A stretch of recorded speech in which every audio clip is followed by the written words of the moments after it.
Welcome to the Dreamboat. Remember, you can join the DRI for just £30 a year. You get access to more content, including videos and discounts for our events. It's a great way of finding out more about our work, joining our dream community, and supporting this podcast. Details in the show notes and at driccpe.org.uk/membership. Welcome to the Dreamboat podcast, a place where we talk about everything dreamy, all you wanted to know about dreams and where you might find some answers. My name is Dave Billington, and I'm a psychotherapist, and I'm also director of the Dream Research Institute. And I'm joined by fellow psychotherapist Laura Payne. Hello, I'm Laura Payne, and I'm also part of the Dream Research Institute. And we're called the Dreamboat because we are recording our podcast overlooking the beautiful canal barges here at Little Venice in London. We'll be looking at dreams, talking to guest experts, and answering your questions. Now, let's get on with the episode. So today we're going to look at the great subject of dream journaling. Why do we need to do it? Does it work? Is it helpful? Well, for me, if you are serious about wanting to know more about your dreams, I think it's almost the one to go-to thing. And I'm joined today by Rina Malin, and we are going to also be listening to a great interview with Dr Lorraine Levy, who has specialised in this particular area.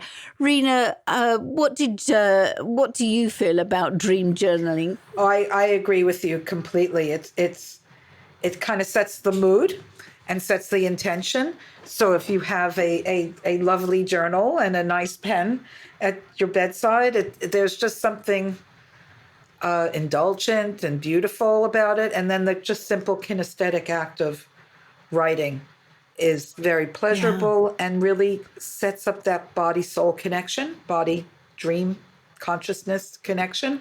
Yeah, I just think it all works. It all works. I like it. I must admit, I've got a great confession here. I'm dreadful. I use Apple Notes when I wake up because it's there, but my phone is by the side of my bed and it's quick and it's easy. And on Notes, I've got a little section called Dreams, and I have a little method for doing it. But, and we're going to hear the interview in a minute with Dr. Levy, there's something about what she says about writing down, which you say as well, I find really fascinating, and so I'm thinking of changing how I do it. She must have been quite compelling then. I look forward to the interview. Exactly. Well, let's say no more. Let's go over and listen to what Dr. Lorraine Levy, who has to say. She's a clinical psychologist trained at Pacifica, the big depth psychology and psychotherapy university out in the States.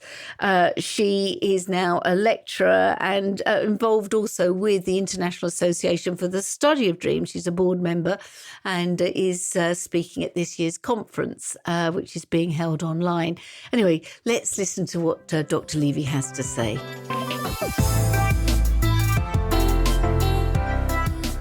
So I'm now joined by Dr. Lorraine Levy, and we're talking about dream journaling. So Dr. Levy, you are working with your students. Tell me a bit more about how you introduce them to dream journaling and why. Yeah, so I feel dreams are a powerful way of self-discovery, and so I'm teaching psychology of personal growth, and I'm teaching psychology of stress reduction, and even general psychology. And my vision for my psychology classes has always been to use psychological tools to bring insights into my students. And they come to my classes and they're not really sure that that's what's going to happen. They're a little bit surprised that they're going to be learning so much about themselves, but dreams are a part of that. And so chapter 3 is on consciousness. And so I start off right away and I give them the dream journal assignment. And I have the assignment last the whole semester where I'm asking for them to record 5 dreams that happen over the semester. And because it's worth points, that they're very motivated to get their dreams recorded. And I let them know that I'm not going to be grading them on the content of their dreams or sharing their dreams. These are private. So I've been using this journal that I picked up at the IASD. It's called My Dream Guides. And it encourages you to use a pen in this journal to write out your dreams and not turn on the light and not wake up, but try to write down as much as you can in the dark. And so there's a laminated template inside so that you can feel with your pen the guides there. So you're not scrawling all over the page, which we all have done in the dark. Right. And this first idea about writing dreams in the dark was actually by Dr. Patricia Garfield. So maybe you've heard of her. I haven't, but as you know, I'm a firm believer of actually physically writing the dream. I think something sets in better than when we try and tap it in on our phone. Yeah, and the other part about this is you are scribbling it in the dark, and when you wake up in the morning, you could take a look at your scribbles, and then you could add more to it, add some insights, and add some more details. Whereas if you just do an audio recording on your phone, you may or may not go back to it. You may or not embellish it some more. And because it's a journal, you can also have room there to draw some pictures, some images, and add some color. And so these are all important insights. I think it also helps to keep track too, if you're having a reoccurring theme in your dream, you're noticing snakes or trees or something like that. I think it's easier to see it if it's in a paper journal. Yeah, I agree. And I also the notion of with a dream journal having to being able to do a quick drawing of the dream so cements it into the psyche so that something deeper gets processed more quickly in terms of meaning and its import in your life. So being able to write it down in the dark and when you wake up, as you say, as part of the journal, do a drawing. I found all the dreams that I've done a drawing through, when I flip through, I instantly remember the dream because it's been sealed in such a definitive way. And I understand this template's quite clever because it's got ridges or along the lines, so you know if you're going a bit sort of wild with your writing. Yeah. So I encourage my students practice first with your eyes closed so you can get the feel of the pen bumping up against the edge of the cutout. And just trust the process. Trust the process first that you will have some dreams and that you'll be able to write down enough to recall it in the morning and add some more details. So I understand a lot of these students are young, they're between Yes. 18 and 20. It's probably the first time they've been told to actually definitely pay attention to dreams. What did they make of it all? And aren't they surprised? Oh, we like this. And one hand is, like here's a teacher who's interested in my dreams, literally. But then another hand's like, well, aren't we in college? Aren't we beyond imagination and fantasy? And so it's a great reminder to bring out the inner child and that there's a lot going on the inside there. Yeah, and also to give it permission that it doesn't, Yes. as you become an adult, it doesn't mean that you have to let go of the energy of that. Yes. And I love modeling for them my dreams. And I start off my class with letting them know I had a dream. And 2 years ago, before I started this digital nomad life, I kept dreaming about packing in suitcases and how I couldn't get the suitcases closed. And I kept coming back week after week telling my students, I'm having these dreams, this anxiety about packing. And sure enough, the next semester, I'm a digital nomad traveling around the world, and I had no idea. Isn't that amazing? So a good premonition dream, which you Yes. are managing to track because you are paying attention to your Yes. dreams. Did the same thing happen for your students? It was wonderful, this permission. that I gave class time to and I modeled and I made an assignment out of it really helped students start to think about their dreams and their relationships and the things that were causing them stress. And and that's what I think psychology is all about. How can you make changes in your life if if you're not conscious of the things that are causing you stress or anxiety or even joy? So bringing the unconscious to consciousness, and the dream is one way to do that. Yeah, very much so. I always say it's the psyche knocking on the door and asking to be seen and heard, and that's what the dream world is about. So, any sort of synchronicities in your students' dreams? Did they have similar images? Because they were in a group, which we often find in the dream groups that I've taught in. Yeah, so we just finished the semester, and a final reflection assignment. I have them comment on what did you think of this unit or that unit, and also the dreams. What did you guys think about that? And so many students responded enthusiastically that they were going to be keeping a dream journal for now on. They were going to also integrate a gratitude journal, and several students said that they were surprised that so many times something they'd been thinking about in class, emotion regulation or stress or something like that, would coincide with their dreams, and how their dreams and the topics in the class and the things they were seeing out in the real world were all syncing up together.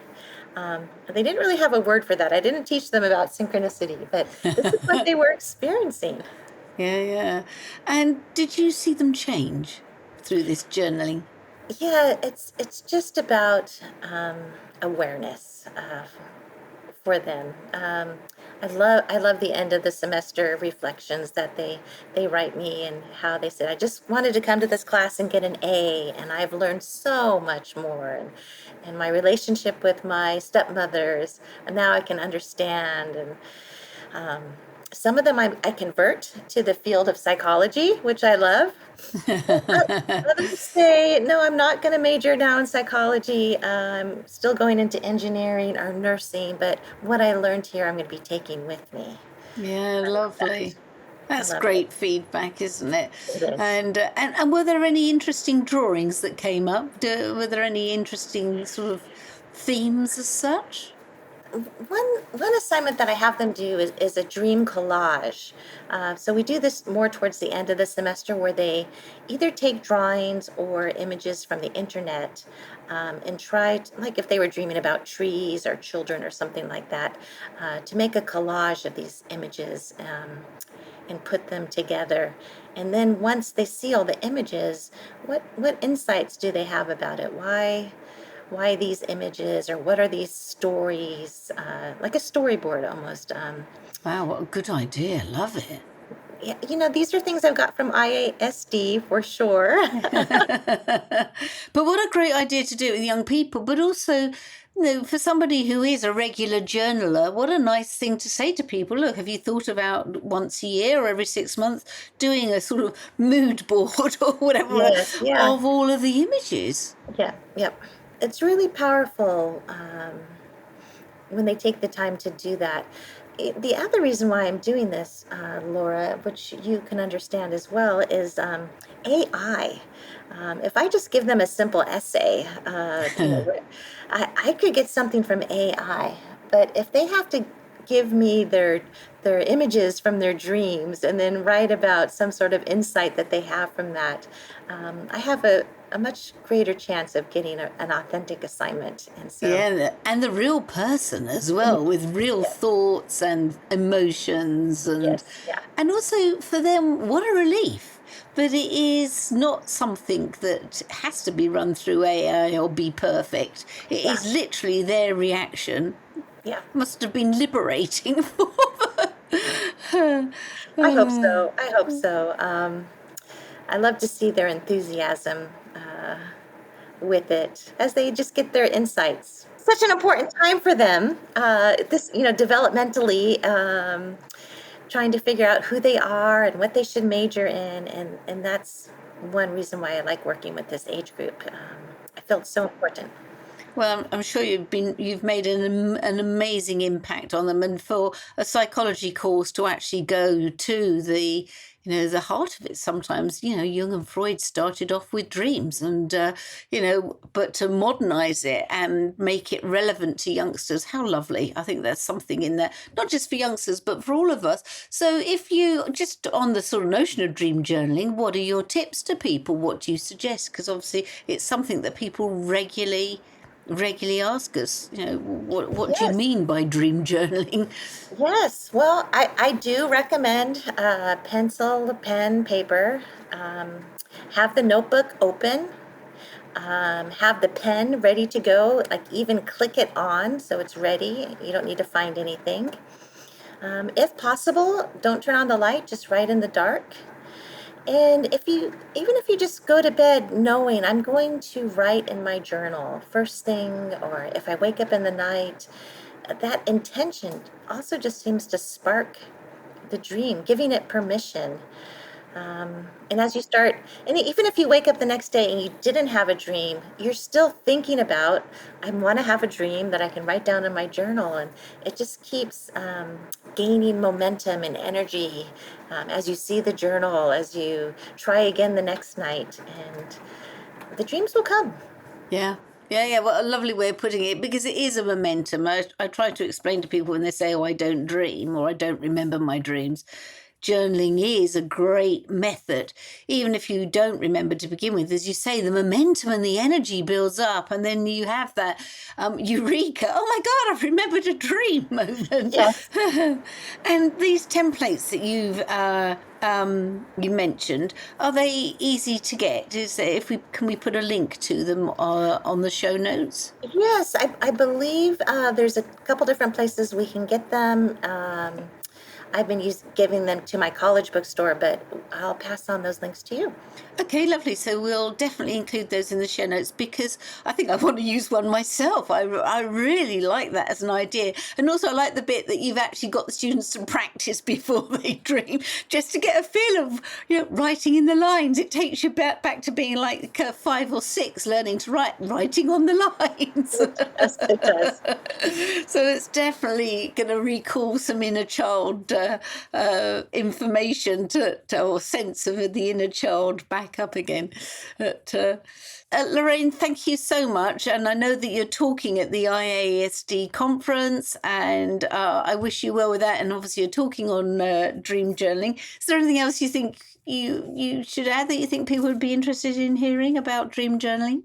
The other thing that's kind of nice with the dream journaling is if you have someone to share some of your dreams with. Talking about giving permission, it's not a silly thing or a childish thing to talk about your dreams. These are important things for you. So to have them written down and be able to share them with others, I think is also really valuable. Yeah, I agree, actually. And obviously, the DRI, who are obviously the parents of the Dreamboat podcast, runs dream groups. And there are lots of other dream groups as well, wherever you are listening in the world. Just Google, you'll find a dream group. People often run them in their area. But as I said, we run them. We also run online dream groups. And it really is a fabulous way, even if you don't meet weekly but fortnightly or monthly. It's a great way of sharing dreams with other people who love sharing this material. And also, back to the synchronicity, you often find when you're sharing dreams, as we've discussed here before, you find that other people have had the same dream as you within the group, or a version of it. And so the synchronicity just gets bigger and bigger. And I think that's the sign of a very, very powerful dream group, actually, when you're sharing similar dreams and dream material. Dr. Levy, thank you very much indeed, and have a great conference. Thanks.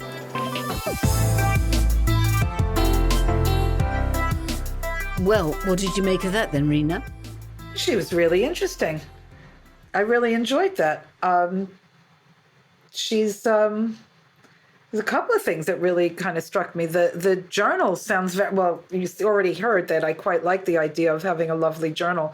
This idea of a textured journal, which takes that kinesthetics even further, because there's feedback from the journal. You've gone out of the lines. You meet an obstruction. Yeah. There's something so it's just it's ignited my imagination in a certain way that it takes it into a whole different realm. It's kind of amplifying that point that I made about the pleasure of pressing a pen down or the kinesthetics of writing your journal. So it's new and improved.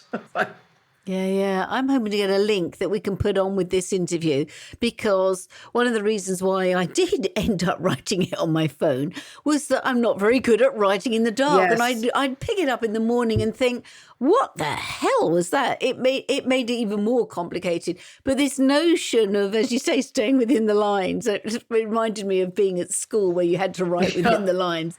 But I like that sort of, again, it's part of the sort of the tactile nature of writing. There's something about the mind, body, spirit interaction with writing that I've found very stimulating as an idea, particularly using these templates. What did you think about the kids' response? I really enjoyed that bit. This invitation and permission for the students to think differently, just to engage a different part of themselves. And you can see she had to take them through a several-step process to gain their trust that it was that kind of a course, that she was interested in their experience. She was interested in their associations, their interpretations, which was a completely different twist on the learning experience, because normally they would be expected to take in information and then offer it back up in a way that sounded digested. So I just love that, and it's what we spoke about earlier when we're amongst our peers, when we're amongst our friends. It's like we speak a certain language. So listening to her sort of break down how she meets the public, someone not already in this language and in this world was. I enjoyed that. She's clearly passionate about it. She's clearly excited about it, and that's infectious. And she has some very good ideas about how to reach these students and how to make it work. I think I loved how the students was like, well, am I being marked on this? Exactly. Well, no, actually, these are your dreams. These are very private pieces. And but let's have a look at how you develop and how they then found that exciting and how their dreams offered them some form of development going forward, help them psychologically themselves. I thought, this is something we should almost incorporate into a lot of school life, whatever age you are when you're going to school. It reminded me of how David Lynch was going into primary schools to teach them meditation, and the power of that, of just bringing in that left brain, that right brain thinking, engaging that it's you have permission to engage the right brain in a learning environment, I think is just very good for the soul. Do you mean David Lynch, the film director? Yes. I didn't realize he did that. Well, he went into schools and taught meditation. He did. The latter part of his career, a good 20-30, he was a lifelong meditator. It might be, I forget which kind of but yes, a lifelong meditator. And that was his thing, is he wanted to bring this into American primary schools. And he had a foundation, and he would go in it himself. And it was a huge thing that he did. Really believed in wanting to spread the word on that, of opening the consciousness of the young. Yeah, and we often talk about dreaming being, it's a form of consciousness. It's just a different stream. I often, as you know, talk about it's like a radio wave, and we just slightly turn the dial and we're into yet another form of consciousness. And I think to allow children, it's like a lot of creativity that youngsters get switched off, because learning feels very linear when you get to a certain age, and it's either right or it's wrong or whatever. And this, introducing something like dreams into a school environment at any age, enables them to step out of that linear world, I feel, and into something more creative and lateral thinking in many ways. Exactly. And I would, for any of the naysayers or the doubters, I would say that developing that method of thinking then just enhances your critical thinking powers and your problem solving skills. So nothing is lost. We haven't gone off on some crazy piste. And I really enjoyed listening to her speak of it and how she brought it into the curriculum, and their response to it said everything that you need to know about it, really. And also just dream journaling per se, whether you're at school or not, or if you work with youngsters, I'd really actively encourage you to sort of, to have a go at this. I think just allowing the kids to play with problems and problem solve, or just allow things to emerge, which is what the psyche does in the dream world or the dream state. I thought it was very permissive, and they obviously had a huge amount of fun. And this is what I know Rina and I talk about this, but just to be able to share your dreams, particularly, using a dream journal, is a load of fun. Lorraine, thank you very much for sharing your dream journal experience. It was fascinating talking to you. And I know we've got Lorraine coming back on possibly later this series, because she's also done some very interesting work on addictions, but we'll put a link in the show notes to that. Once again, Rina, thank you for joining me, and lovely, as I said before, having you on board. It is wonderful to be here. This is it's just fun to talk about this. So thank you for having me. Yeah. Anyway, so from me, sweet dreams and sweet journaling, I'm going to say as well. And from you, Rina, have you had any more thoughts about whether you have a sign off? I'm going to stick with go well. One of my favorite mentors used to say it and said it to me, so it just naturally came out. Go well, everybody. Go well and sleep well. Thank you. So, thank you for joining us for this week's episode. Don't forget to like us and leave comments on your favourite podcast platform. As I'm sure you know, that's the way we build an audience for the Dreamboat podcast, and also to spread news about dreaming. And as we said, there are many ways you can share your dreams at the DRI, the Dream Research Institute. Yes, we have courses, events, and workshops, and we want to hear from you. So check out the show notes for links, or find us on Instagram and on our Facebook page and on our website at driccpe.org.uk. And if you want to explore your dreams further, or you would like to support us, you can join the DRI as a member for just £30 a year. As a member, you will get discounts for all of our events and short courses. You'll get our newsletter with latest dream research news, and we'll also be adding other special member benefits during the year. Of course, members' dreams will always be given preference for reading on the podcast Dream of the Week slot. So go to the link on the show notes and become a DRI member today. Keep dreaming and keep sharing your dreams.